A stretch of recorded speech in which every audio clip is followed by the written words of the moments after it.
श्री परमात्मने नमः। श्री चैतन्य चरित्रावली अध्याय गंभीरा मंदिर में श्री गौरांग। प्रेम नामक अद्भुत पदार्थ किसके कण गोचर हो सकता था। नाम की महिमा को कौन जान सकता था। वृंदावन की माधुरी में किसका प्रवेश हो सकता था। उत्तम रस श्रृंगार के चमत्कार पूर्ण माधुर्य की सीमा राधा को कौन जान पाता। एक श्री चैतन्य चंद्र महाप्रभु ने अपनी स्वाभाविक परम करुणा के द्वारा इन सभी बातों को पृथ्वी पर प्रकट कर दिया। महाप्रभु गौरांग देव 24 वर्ष की अल्प अवस्था में कठोर संन्यास धर्म की दीक्षा लेकर पुरी पधारे। पहले 6 वर्षों में तो वे भारतवर्ष के विविध तीर्थों में भ्रमण करते रहे और सबसे अंत में आपने श्री वृंदावन धाम की यात्रा की। महाप्रभु की यही अंतिम यात्रा थी। वृंदावन से लौटकर अंत के 18वें वर्षों तक आप अविच्छिन्न भाव से सचल जगन्नाथ के रूप में पुरी अथवा नीलाचल में ही अवस्थित रहे। फिर आपने पुरी की पावन पृथ्वी का परित्याग करके कहीं को भी पैर नहीं बढ़ाया। गौड़ देश से रथ यात्रा के समय प्रतिवर्ष बहुत से भक्त आया करते थे और वे बरसात के 4 महीनों तक प्रभु के चरणों के सन्निकट रहकर अपने अपने स्थान को चले जाया करते थे। 6 वर्षों तक तो प्रभु उनके साथ उसी प्रकार क्रीड़ा उत्सव और संकीर्तन करते रहे। अंत में आपका प्रेम उन्माद साधारण सीमा का उल्लंघन करके पराकाष्ठा तक पहुंच गया। उसमें फिर भला इस प्राकृतिक शरीर का होश कहाँ। ये तो प्रकृति के परे की बात है। सत्व रज और तम इन तीनों गुणों का वहाँ प्रवेश नहीं। यह सब तो त्रिगुणातीत विषय है। उसमें मिलना जुलना बातचीत करना खान पीना तथा अन्याय नए कार्यों का संपादन करना हो ही नहीं सकता। शरीर स्वयं ही यंत्र के समान इन कार्यों को आवश्यकता अनुसार करता रहता है। चित्त से इन कामों का कोई संबंध नहीं।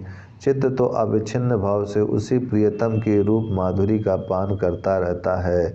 महाप्रभु का चित्त भी 12 वर्षों तक शरीर को छोड़कर वृंदावन के किसी काले रंग के ग्वाल बाल के साथ चला गया था। उनका बेमन का शरीर पुरी में काशी मिश्र के विशाल घर के एक निरंजन गंभीरा मंदिर में पड़ा रहता था। इससे पूर्व कि हम महाप्रभु की उस दिव्य उन्मादकारी प्रेम अवस्था के संबंध में कुछ कहें, यह जान लेना आवश्यक है कि यह गंभीरा मंदिर वास्तव में क्या है। श्री जगन्नाथ जी के मंदिर के समीप ही उड़ीसाधीप महाराज प्रताप रुद्र जी के कुल गुरु पंडित काशी मिश्र जी के विशाल घर में प्रभु निवास करते थे। मिश्र जी का वह भवन बहुत ही बड़ा था। अनुमान से जाना जाता है कि उसमें 3 परकोटे रहे होंगे और सैकड़ों मनुष्य उसमें सुखपूर्वक रह सकते होंगे। तभी तो गौड़ देश से आए हुए पराये सभी भक्त 4 महीनों तक वहीं निवास करते थे। महाप्रभु उसी भवन में रहते थे। अन्याय नए दूसरे मकानों में परमानंद पुरी, ब्रह्मानंद भारती, स्वरूप दामोदर, रघुनाथ दास, जगदानंद, वृकेश्वर पंडित तथा अन्याय नए विरक्त भक्त रहते थे।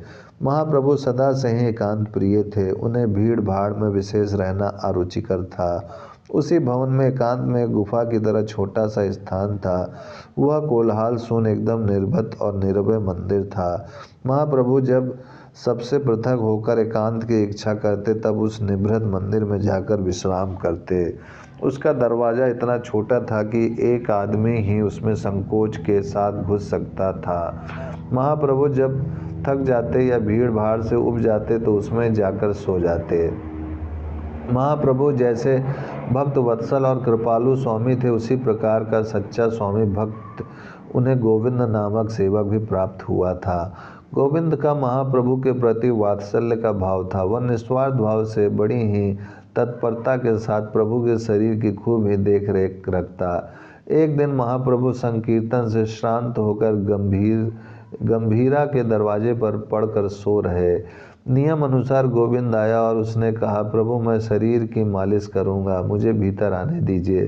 प्रभु तो भावावेश में बेहोश पड़े थे। उन्हें शरीर मर्दन का क्या ध्यान।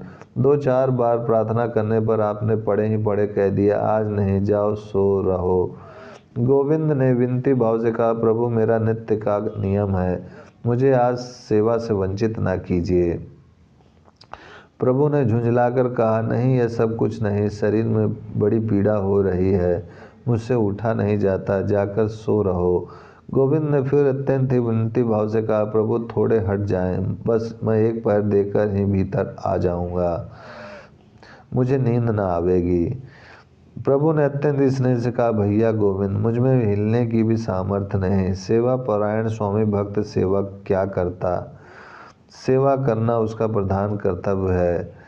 प्रभु को लांग कर जाना पाप है, किंतु उनकी सेवा ना करना यह उससे भी अधिक पाप है। इसीलिए ये वह सोच कर कि चाहे मुझे नरक ही क्यों ना भोगना पड़े, मैं सेवा में प्रमाद नहीं करूँगा, यह सोचकर वह प्रभु को लांग कर ही चला गया। और वहाँ जाकर उसने प्रभु की चरण सेवा की तथा संपूर्ण शरीर को धीरे धीरे दबाया। बहुत देर हो जाने पर प्रभु को चैतन्यता प्राप्त हुई। तब अपने गोविंद को पास में बैठा देखकर पूछा, अरे गोविंद, तू अभी तक बैठा ही है, सोने क्यों नहीं गया?